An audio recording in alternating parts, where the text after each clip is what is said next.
يوتيوبي مجاهد في الله أنا ألوف بقرفتن. السلام عليكم ورحمة الله وبركاته.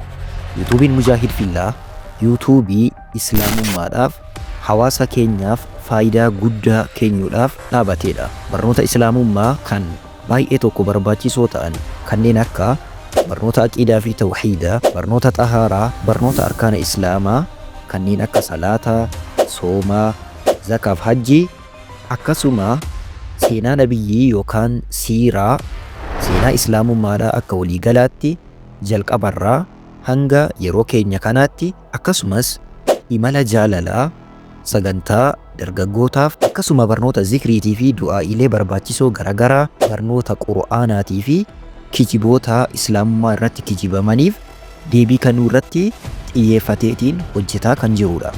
Barnoota dabalataa hedduus inshaa Allah fuulduratti itti deemuudhaaf jirra. Kanneen akka barnoota afaanii fuulduratti dhiheessuudhaaf deemaa jirra. Maarree yuutuubii kana koottaatiin jabeessaa irraa fayyadamaa, irraa baradhaa, ofii keessanillee fayyadamaa, namni biroollee akka fayyadamu taasisa. Yuutuubiin kun qarqaarsa keessanis ni barbaada. Waan cimaa hojjetuudhaaf meeshaalee ciccimaa nu barbaachisa.